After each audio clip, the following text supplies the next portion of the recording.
What's up, everyone? John Rettinger from Techno Buffalo here with the release of the Nexus S. It's the second officially sanctioned Google smartphone that's been available, the first being the Nexus 1. So while these might be a bit outdated hardware on the Nexus 1 versus a new refreshed Nexus S, I know a lot of you out there own Nexus 1s. They're probably curious if it's going to be worth the upgrade. So let me go ahead and show you the differences between the two. Let's go ahead and get started.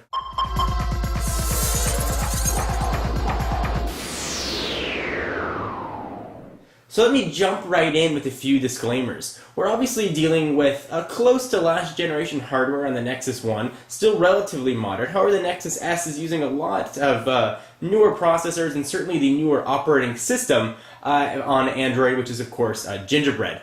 So whether or not this is going to be a comparison of Froyo versus Gingerbread, 2.2 versus 2.3 is probably going to be a lot of differences that we're going to see here. In addition to a little bit more efficient processor, which we'll talk about in just a minute, on the Nexus S. So this isn't going to be a typical head-to-head battle with different rounds. That wouldn't necessarily be fair. I just want to show you differences between the two phones, and you can try and figure out which one is going to be right for you. So let me preface this with saying that each phone has just about been completely restored. Nexus S just came as a fresh install about 2 days ago. The Nexus 1 did a complete fresh install yesterday. So before we jump in and start talking about everything, let me clear the memory on each. So we're dealing with the fair comparisons. So Android 2.3, as I showed you in my Gingerbread walkthrough, has a built-in memory app manager. So I'll go into Manage Apps, and I can go right into Running, and I can kill everything that's running with the exception of Google services. So go ahead and select that. We'll stop running Gmail. Android keyboard, not going to let me stop. So mostly everything is stopped except for Google services, which is pretty much always running, but I'll try and stop that anyway. See what happens. Settings we need to keep. So everything else is fresh and clean. We'll go into a task killer here, and we will kill all selected apps. So now we're dealing with at least clean memory on both. So let me refresh some of the specs that we have here. On the Nexus 1, we have a 1 GHz Snapdragon processor. The same processor still found in a lot of new phones coming out right now. It's got a micro SD card slot for expansion, so you can go up to, I believe, as high as 32 now. On the back, it's got a 5 megapixel camera with autofocus and flash. 3.7-inch AMOLED screen with a resolution of 480 by 800, and that's all being supported by 512 megabytes of RAM and ROM. The new, just released Nexus S has a 1 GHz Cortex-A8 Hummingbird processor.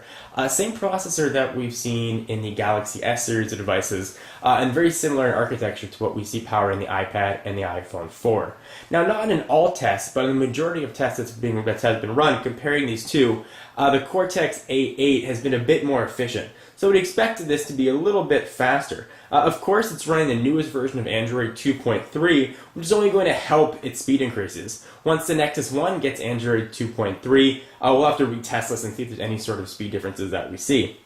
This has 16 gigabytes of internal storage, no micro SD card slot, oddly enough. Has a similar 5 megapixel sensor on the back with autofocus and flash, but it also has a VGA camera on the front for video chat or what else you want to take pictures of yourself on the front. It's got a little bit larger 4-inch screen, which is Super AMOLED, so you're going to get darker darks and richer colors, but you're also going to get a bit of tint, a little bluish tint to the screen. You may be able to see that here on camera. It has the same resolution of 480 by 800, and also has 512 megabytes of RAM.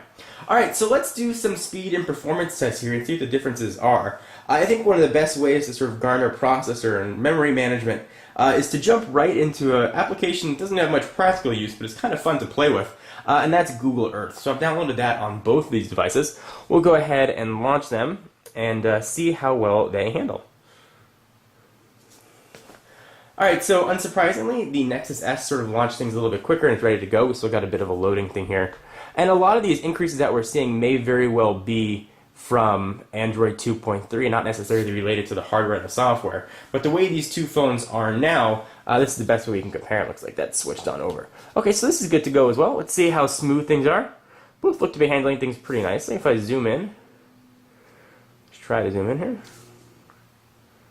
A little bit slower on the Nexus 1. You can see as I roll around, go ahead and pull it back just a little bit, enough so you can see it. There we go. If I roll around on the Nexus S, relatively smooth. If I do the same thing here on the Nexus 1, it's a little bit jumpy, but it's not bad and certainly usable. This is probably one of those places where you get a minor increase in graphics efficiency on the Nexus S than you do on the Nexus 1. Certainly this reason alone is not going to be a particular reason why you'd want to ditch your Nexus 1 and go pick up the Nexus S, but it's something to think about. And again, this may be related just to Gingerbread. I'm not going to focus on the differences in Gingerbread. We actually did a comparison doing Android 2.2 versus 2.3, but certainly you can see some differences right at the top. Alright, so let's go back home. Go back home now, and let's try launching the same applications on each. We will launch Angry Birds Seasons, and I'll go ahead and let it launch all the way till it's ready to play. So I'll go ahead and try and hit those at the same time, which is sometimes more difficult than you think. Alright, looks like I didn't... Oh no, I did get it. Looks like it launched a little bit faster on the Nexus 1, and it's still launching on the Nexus S. That's sort of surprising. Alright, so the Nexus S actually launched the Angry Birds application a little bit faster. That might be because it's been optimized for 2.2. It might be just because the Nexus 1 did it faster. Not sure, but that was sort of an interesting result. Alright, so we'll go ahead and jump back. The one thing that I did install on the Nexus 1 after the fresh install, in addition to the applications that you see right here, is Flash. So both do have Flash support. Let's go ahead and launch a website and see if there's any differences in speed, and both of these are connected to the same Wi-Fi network. Go ahead and launch Techno Buffalo, and we'll see if we can do the same thing here as well. I'll go ahead and type in Techno Buffalo. It should be right there, ready to go. So I'll do a refresh, and both of this, obviously the sites have been loaded on each of these devices, so it'll be representative of sites you visit on a regular basis. So we'll go ahead and hit that, and we are off on each. Alright, so it looks like the Nexus S showed stuff a little bit earlier. Nexus 1 came back nice and quick. Nexus S is done, and the Nexus 1 is still loading. Now, I will tell you, almost a year later since the Nexus 1 came out, it's still a very fast phone and really holds its own against some of the newer phones that are being released today. So there you go, there's some differences between the two. And hopefully on a site like this, you can see differences between the screen as well. That Super AMOLED really does make colors pop. It also has sort of that curved contour display that you might not be able to see so well. It doesn't really have much practical ability. It feels nice when you're scrolling your finger over it, when it's up to your face as well. It's got a bit of a higher quality feel. Speaking of higher quality, let's talk about build quality of the two devices. The Nexus S was made by Samsung, and the Nexus 1 was made by HTC. HTC, at least in my opinion, has a really solid industrial build quality, and that translates very nicely to the Nexus 1. The phone feels very solidly built. There's some metals on the back, soft touch plastics. The Nexus S built, Nexus 1, or Nexus S rather, built by Samsung, has a plastic back and doesn't have that same high quality feel I think you get with the Nexus 1. So when it comes to build quality, I'm definitely going to give the edge to HTC over Samsung here.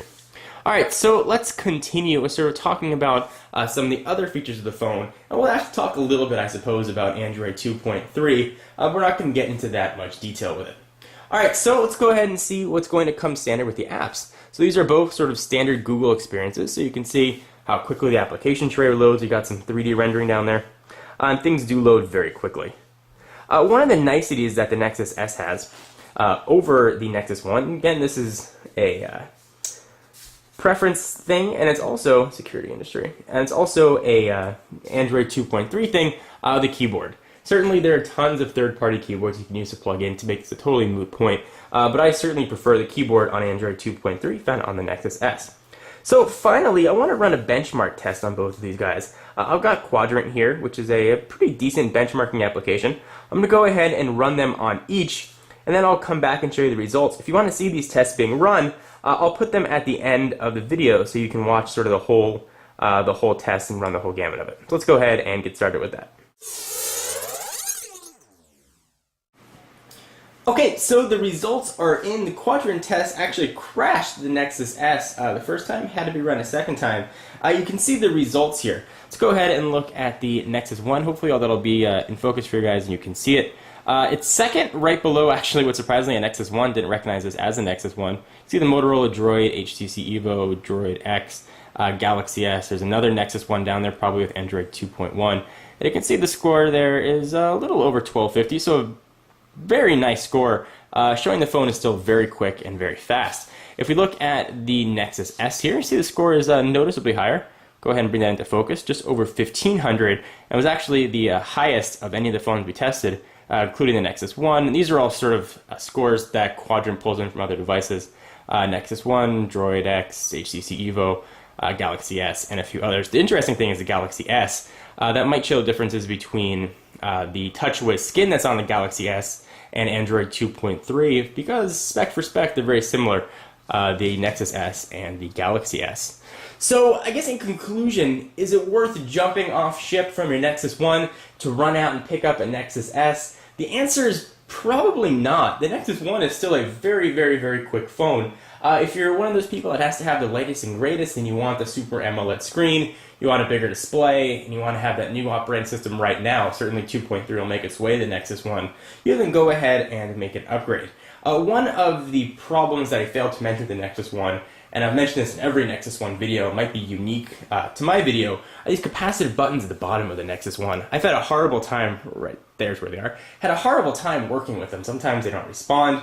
They're much more responsive on the Nexus S, although you don't have on the Nexus S any sort of a navigational pad, like you've got that little scroll ball there on the Nexus 1. Anyway guys, hope you enjoyed this comparison of the two devices. If you look right here, by the way, you can also see the big differences between the Super AMOLED screen. The blacks just look blacker than on the Nexus 1. Anyway, I will see you guys in the next video. Be sure to check out Techno Buffalo for all your tech news and for exclusive content. Check me out at Twitter, twitter.com/John4Lakers. Bye-bye.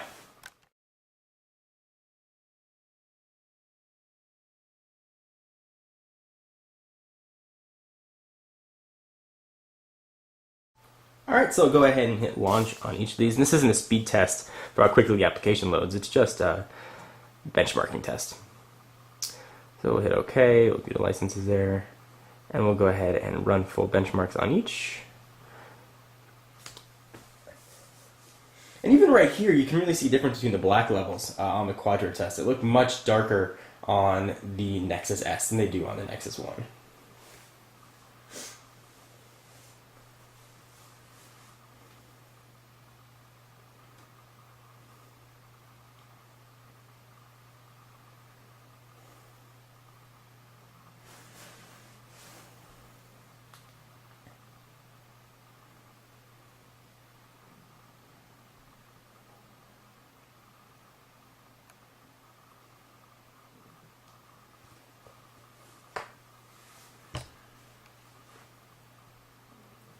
It's like it crashed on the Nexus S. That's weird. Try that again.